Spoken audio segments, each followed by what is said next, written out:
we're ready to start talking about what music is. So this is going to be part 3, and there are different kinds of musical instruments. So you have stringed instruments, you have wind instruments, and then you have drums. And in all 3 of those different kinds of musical instruments, you're going to be setting up standing waves. So we're going to need to talk about what nodes and antinodes are. So let's go back to a string instrument. Okay, so here's an example of a string that's being plucked. So this could be like a guitar string. And here's the string, and the first standing wave that you can set up is going to only have one wave in there. So it's going to look something like this. Now think about what the string is doing. So the string is going its maximum distance here and here. So this is going to be called a antinode.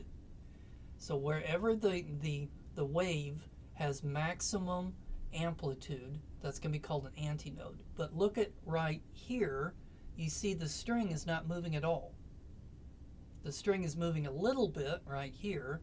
It's moving its maximum here. It's moving a little bit here, but it's not moving at all here.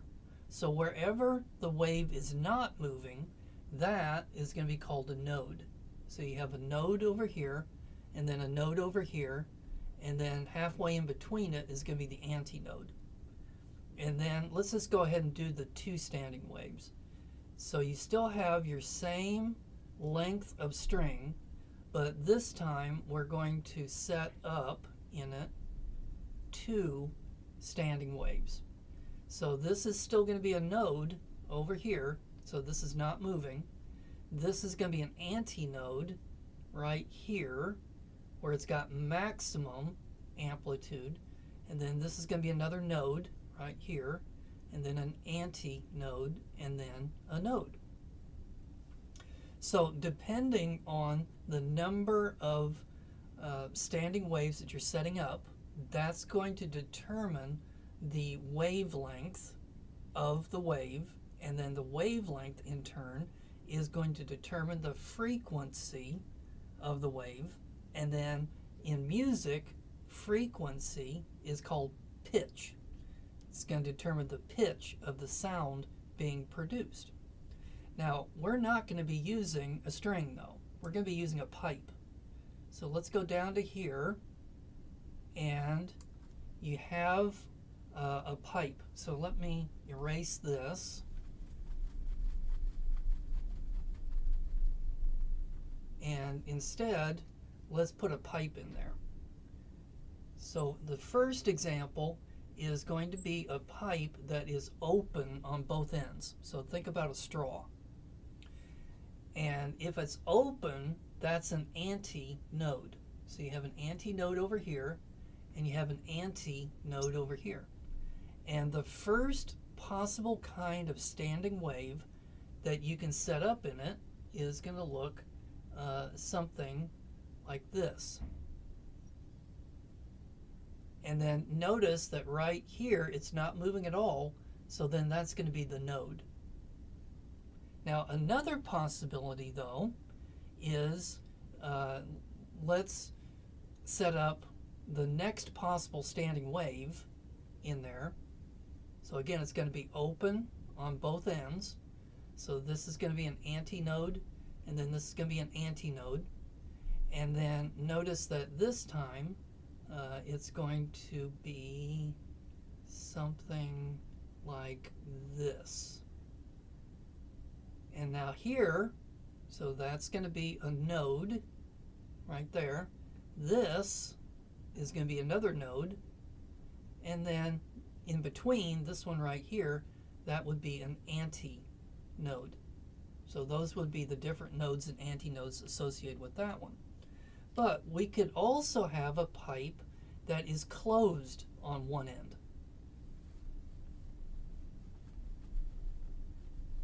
And so that one is, this time we're going to make our pipe like this. So it's closed on one end. So this is going to be a node. over here. This one's open, so this is going to be an anti-node over here. And the first possible kind of standing wave that you can generate is going to be this one. And then the next possible one, so again, it's still going to be closed on one end, and it's going to be open on the other, so this is still going to be an A, and this is going to be an N over here. But then the next kind that you can have is it's going to go up, and then does that, and then it goes down like that. So here you're going to have, this is going to be a node right here because it's not moving, but it's going to have maximum movement right here, so this is going to be an antinode. So antinode right here, a node is going to be right there, and then an antinode, and then a node. Then the third possibility is that it could be closed on both ends. So this could be like if you got a straw and then you put your fingers on both ends of it, then it's going to be closed on both ends. So then we're going to represent that one like this. So we're going to have a node, and then you're going to have a node over here. And then the first possible one that you're going to have is this one. And then the second possible one, so again, it's going to be closed on both ends. And the second possibility is it's going to go up and then down and then like this and then like that. So you got a node, and then this would be a node, but in between you have an antinode and an antinode, and then there's a node. Does that look familiar? So if you look at the pipe that is closed on both ends, that is identical to this one with the string. So you can have 1, 2, or 3, and then if we go back down to here, you got 1, 2, or 3.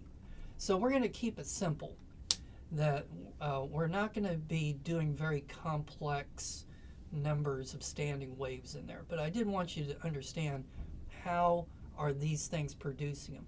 You can even have standing waves set up in a drum. So this is where it gets really wild. So that if you got a drum that's kind of circular like this, and then you hit it exactly in the middle, then it's going to vibrate up and down. But if you hit it over here, then that's going to set up other standing waves in the drum. So part of the drum might be going down, and then the other part of the drum might be going up. So you can even have standing waves set up in a drum. But as far as we're concerned, we're going to do pipes, so we don't need to worry about the stringed instruments, and we don't need to worry about the drums, but they're very similar in how they produce sounds. So let's just get rid of all this.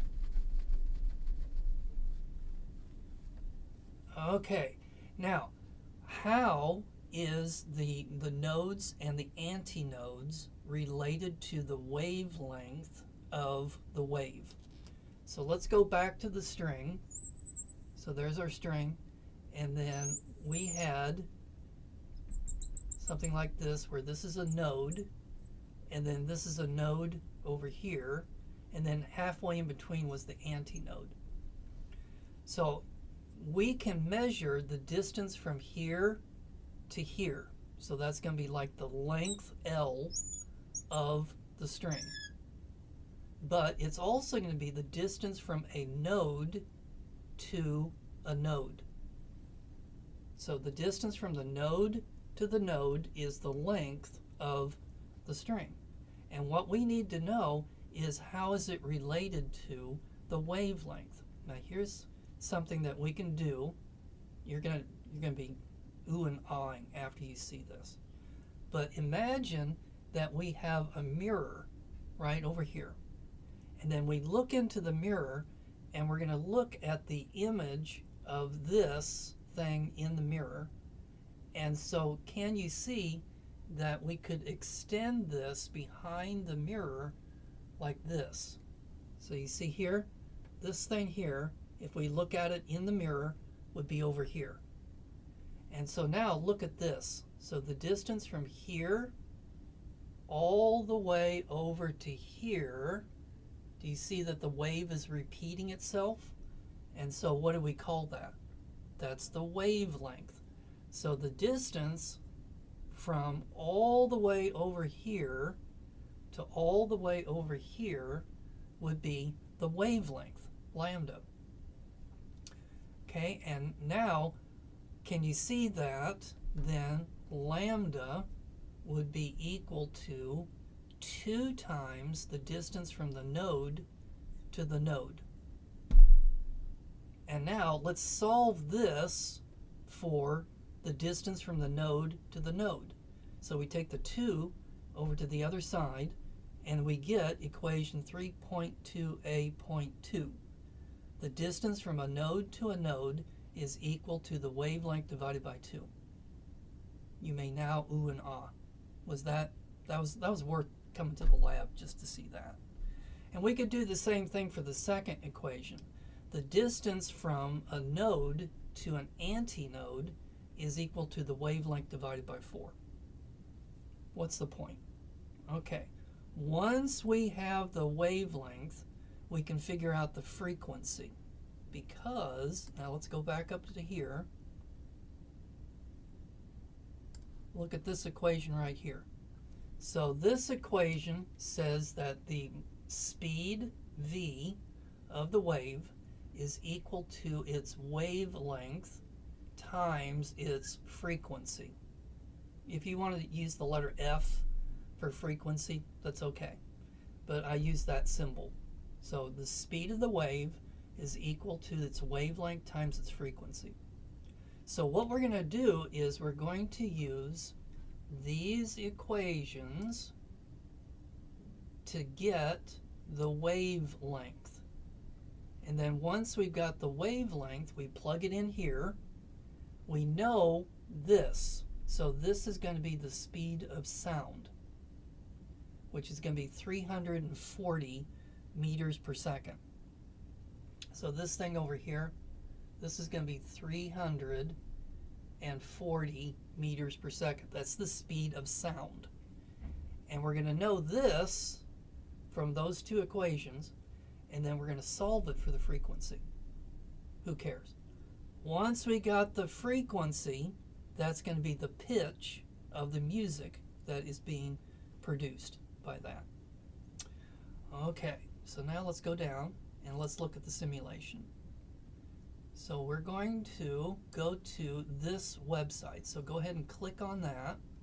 And I've already done it for you. And you get this. Okay, now ignore this thing right here. Okay, so all of this stuff talks about the pressure inside the tube. We don't care about that. All right, so what's important is this picture right here and then this picture up here. Now, do you see that this is an open pipe? The dots in there are going to be the air molecules. Okay, do you see that the air molecules are sometimes they get close together and sometimes they get further apart. So where they're getting close together that's going to increase the amplitude of the sound. And then when they get further apart, that's going to decrease the amplitude of the sound. Now let's look over here. Okay, if we go back to, so let's go back to our pipes. So let's look at here. And it's open on both ends. So you have a antinode, a node, and then an antinode.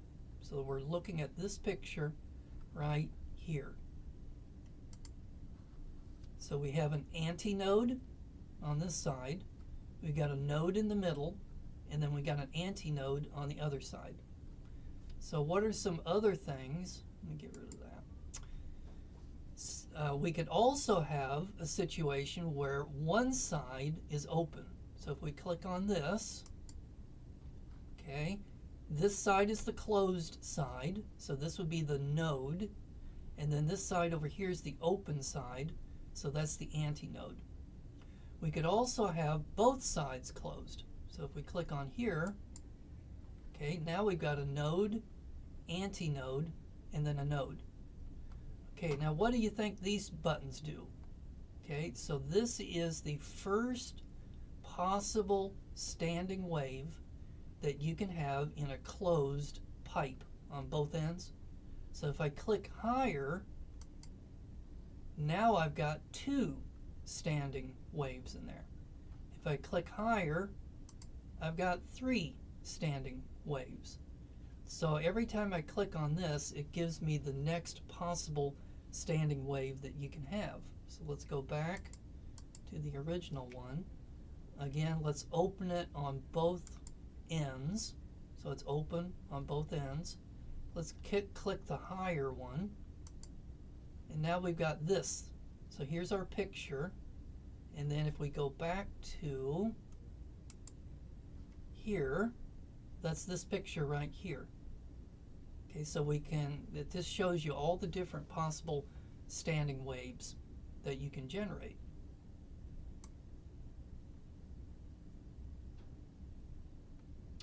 It says set the length of the tube to 2 meters. Click on one side open. So I'm going to go back. Nothing like a smooth lecture. Okay. There. Okay, we want one side open, so we're going to click on that. We need to change the length of the tube to 2. I'll let you do that. So just type in 2 right here. Now notice it automatically calculates the wavelength for you, 1.33. If the length was 1, the wavelength is 1.33. And so that is going to be calculated using our two formulas. So again, let's go get rid of this. So these two formulas are being used to calculate the wavelength for it. So I want you to see if you can't figure out what the wavelength should be. So we're going to keep this simple. One side open, and we're going to do the simplest possible standing wave. So this is the one that we're going to do. So if we go back to the simulation, one side open. Now, it's not this one. Okay, so what do? We click lower, and we got this one. So this is the one that you want to do. That's the one that's in the picture.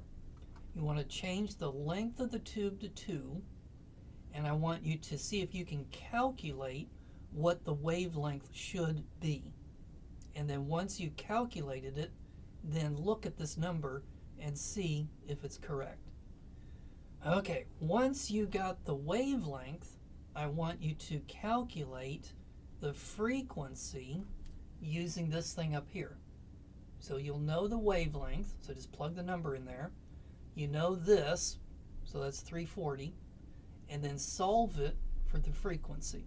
And then I want you to compare that number to whatever this number here is. Now this isn't the right number because my length of the tube is 1. We need to change it to 2. So that's going to change this number, and it's going to change this number. Okay, then once you've done that, so let's go back to the lab. We're now going to have both sides closed. So click that button, and then you should have this picture here. So the simplest possible standing wave. Keep the same length of the pipe. So this thing down here is going to be the same as this one here. Calculate the wavelength. Then look at what the wavelength says it is. And then calculate the frequency using this. And then look at what the actual frequency is from the simulation. Okay, got it? Are we having fun? That's the important thing. Now, once you got your two frequencies, I want you to find out what do they sound like. So you're going to go to here.